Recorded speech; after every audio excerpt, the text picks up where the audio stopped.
आज आश्चर्य हुआ, प्रधानमंत्री आवास योजना के गरीबों के जो मकान बनने थे, एक मकान नहीं बनने दिया। स्टेट शेयर जो चाहिए प्रधानमंत्री ग्रामीण आवास योजना के लिए, राज्य का पैसे ही नहीं दिया। केंद्र यहां से पैसे भेजती रही और वो अपना शेयर नहीं देते थे, इसलिए उस पैसे का उपयोग नहीं हुआ। वो पैसा उन्होंने वापस भेज दिया और हजारों गरीब आदिवासी और बाकी गरीब भाई और बहनों को मकान से वंचित करने का पाप किया। आज हम सब बैठे थे, चर्चा हुई है। आवास नहीं मिले छत्तीसगढ़ के लोगों को, सड़कों पे काम नहीं हुआ प्रधानमंत्री ग्राम सड़क योजना के, तो माननीय मुख्यमंत्री जी और उप मुख्यमंत्री जी ने ये विषय सामने रखे हैं।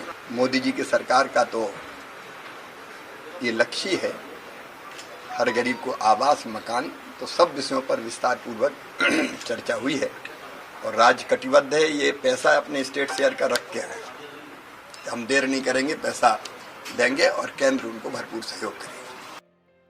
लगाया कि पिछली सरकार ने राज्यांश नहीं दिया, मकान एक भी नहीं बनने दिए, ऐसी स्थिति ठीक है? देखो, शिवराज सिंह जी वहाँ पहुँच गए हैं, अब झूठ नहीं बोलना चाहिए। वो मुख्यमंत्री रहे नहीं और उससे ज़्यादा उनको कुछ मिलेगा भी नहीं। जहाँ पहुँच गए उससे अधिक कुछ मिलेगा नहीं। पहली बात तो ये है कि जो ये आवास जो मिल रहा है, आवास योजना है, आवास प्लस योजना है, आवास प्लस प्लस योजना है, वो किस आधार पे? जो 2011 के जनगणना के आधार पे। अब 2021 निकल गया, हमने आवास प्लस प्लस के बाद भी जो लोग बचे हैं उसके हमने सर्वे कराया, उसकी गणना कराई छत्तीसगढ़ सरकार ने।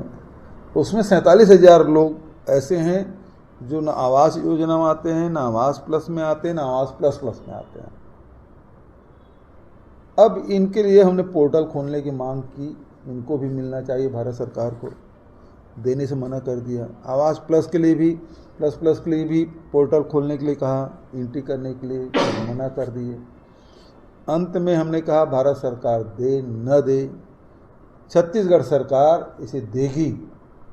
और हमने पहले किस्त 7 लाख लोगों को जो आवास प्लस का था और 47,000 जो किसी में भी नहीं था और हमारे सर्वे में आया, उसको हमने दिया 7,47,000 लोगों को दिया। और पहली किस्त हमने दिया, उसके बाद सरकार तो चुपचाप बैठी रही। अभी विधानसभा में मंत्री जी ने जवाब दिया, चाहे वो पंचायत मंत्री का जवाब देख लीजिए, चाहे वो नगरीय प्रशासन मंत्री का जवाब देख लीजिए, भारत सरकार से एक भी स्वीकृति नहीं आई है। डबल इंजन की सरकार है। इस सरकार को 7 महीना हो गया, 8वां महीना इनका चल रहा है। दिसंबर से बना, अब जुलाई बीतने जा रहा है। तो भारत सरकार से भी पैसा नहीं आया है, राज्य सरकार से भी नहीं दिए हैं। हमने तो कहा था कि हम तो पूरा 18 लाख लोगों को देंगे, लेकिन अभी वो 7.5 लाख लोग जो हैं उसी का दूसरा किस्त ये जारी कर पाए। अब ये दूसरी झूठ बोल रहे हैं कि हमने हमारे पत्रों को निकाल लेना। भाई, मुख्यमंत्री सचिवालय में पड़ा है, पत्रों को निकाल ली कि हमको अनुमति दी जाए। हमने नीति आयोग में मांग की, लेकिन दिया नहीं। अब वो 3 करोड़ देने वाले हैं। इसका क्या मतलब हुआ? भारत सरकार खुद पोर्टल बंद कर चुकी है, तभी तो 3 करोड़ देने की बात कर रहे हैं। नहीं तो वो योजना चल रही होती तो 3 करोड़ के लिए पोर्टल क्यों खोलेंगे? और 3 करोड़ क्या छत्तीसगढ़ में बनने वाला है? सबसे महत्वपूर्ण मुद्दा ये है।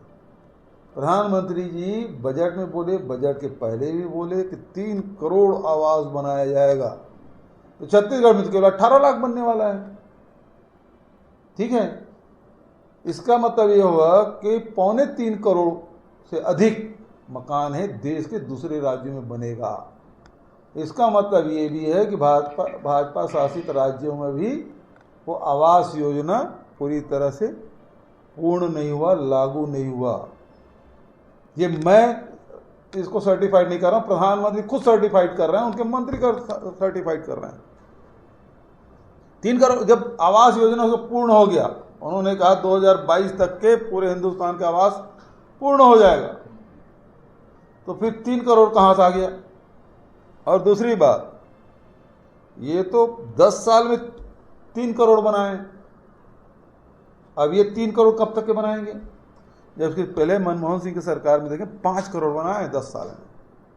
वो 5 करोड़ के आंकड़े भी छू नहीं पाए ये लोग, इनके 10 साल में वो 5 करोड़ के आंकड़े भी छू नहीं पाए हैं मोदी जी, और हल्ला ज़्यादा करते हैं।